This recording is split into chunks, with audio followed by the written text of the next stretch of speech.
வணக்கம். நிகழும் மங்களகரமான குரோதி தமிழ் புத்தாண்டு ஏப்ரல் மாதம் 14ஆம் தேதி பிறக்கப் போகிறது.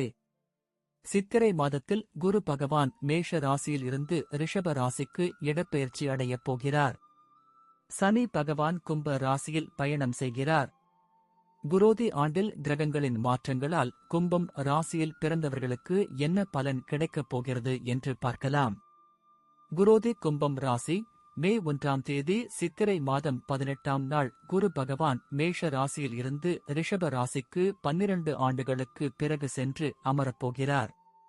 கும்பம் ராசிக்காரர்களுக்கு 4ஆம் வீட்டில் அமர்ந்து சுகஸ்தான குருவாக பயணம் செய்யப் போகிறார் குரு பகவான்.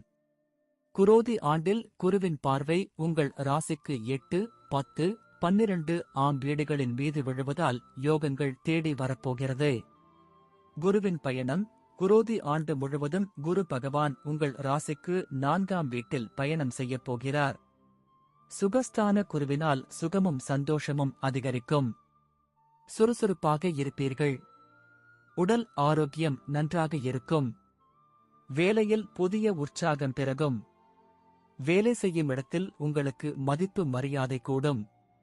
பாதகாதிபதி கேந்திரத்தில் வரும் பொழுது மாற்றங்களையும் முன்னேற்றத்தையும் தரும். வீடு வாகனம் வாங்கும் கூடி வரும். 8ஆம் பாவத்தை குரு பார்ப்பதால் உங்களை அவதூறு செய்தவர்கள், உங்களை வைத்து பண மோசடி செய்தவர்கள் எல்லாம் உங்களை நாடி வரும் காலம் வரும். கடனாக கொடுத்த பணம் திரும்ப கிடைக்கும். நலிவுற்ற தொழில் வளர்ச்சி அடையும்.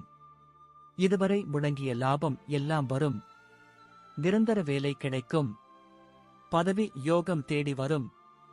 உயர் பதவி உற்சாகத்தை கொடுக்கும். 10ஆம் வீடான தொழில் ஸ்தானத்தை குரு பகவான் பார்வையிடுவதால் நல்ல வேலை கிடைக்கும். புறமோசனுடன் கூடிய சம்பள உயர்வு கிடைக்கும். புதிய தொழில் தொடங்குபவர்களுக்கு நல்ல லாபம் கிடைக்கும்.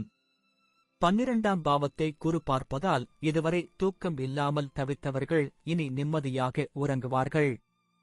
இதுவரை தடைப்பட்ட சுபகாரியம் எல்லாம் இனிதே நடைபெறும்.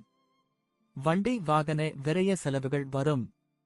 ஜென்ம சனி குரோதி ஆண்டு முழுவதும் கும்ப ராசியில் பயணம் செய்யும் சனி பகவான் 7.5 சனியில் ஜென்ம சனியாக பயணம் செய்யப் போகிறார். எத்தனையோ சங்கடங்கள் வரலாம். சுபகாரியங்கள் நடைபெறுவதில் தடைகளும் தாமதங்களும் உண்டாகும். எங்கும் எதிலும் கவனமாக செயல்படுவது நல்லது. அதே நேரத்தில் சனி பகவான் சச மகா யோகத்தையும் கொடுக்கப் போகிறார். பண வருமானம் அதிகரிக்கும். பதவி யோகமும் தேடி வரும். சொத்து சேர்க்கைகள் ஏற்படும். வேலையில் இருப்பவர்களுக்கு சிலருக்கு விரும்பிய இடங்களுக்கு இடமாற்றம் கிடைக்கும். எவ்வளவு பெரிய பிரச்சனைகள் வந்தாலும் நீங்கள் அதிலிருந்து மீண்டு வர முடியும். குரோதி ஆண்டின் இறுதியில் சனி பகவான் 2ஆம் வீட்டிற்கு செல்லப் போவதால் தலைமேல் இருந்த பாரம் இறங்கிவிடும். ராகு கேது பயணம் குரோதி ஆண்டு முழுவதும் ராகு உங்கள் ராசிக்கு குடும்பஸ்தானத்திலும் கேது உங்க ராசிக்கு ஆயுள் ஸ்தானத்திலும் பயணம் செய்வது சிறப்பு. விபரீத ராஜயோக காலம். திடீர் அதிர்ஷ்டங்கள் மூலம் பண வருமானம் வரும். எதிர்பாராத அதிர்ஷ்டங்கள் வீடு தேடி வரும். எந்த அளவிற்கு பண வருமானம் வந்தாலும் செலவுகளும் அதிகரிக்கும். கோபத்தை கட்டுப்படுத்துங்கள். குரோதி ஆண்டு முழுவதும் பண விஷயத்தில் யாருக்கும் வாக்கு கொடுக்காதீர்கள். அதை காப்பாற்ற முடியாத நிலை ஏற்படும். கவனமாக இருக்க வேண்டிய காலகட்டம். பணவரவு பொருளாதார வரவு அதிகரிக்கும். அதே நேரத்தில் செலவும் கூடும். சேமிக்கத் தொடங்குங்கள். வாக்கு கொடுக்காதீர்கள், மாட்டிக்கொள்வீர்கள். பேசும் வார்த்தைகளில் கடுமையை வெளிப்படுத்த வேண்டாம், கனிவை வெளிப்படுத்துங்கள். நன்றி. வாழ்க வளமுடன்.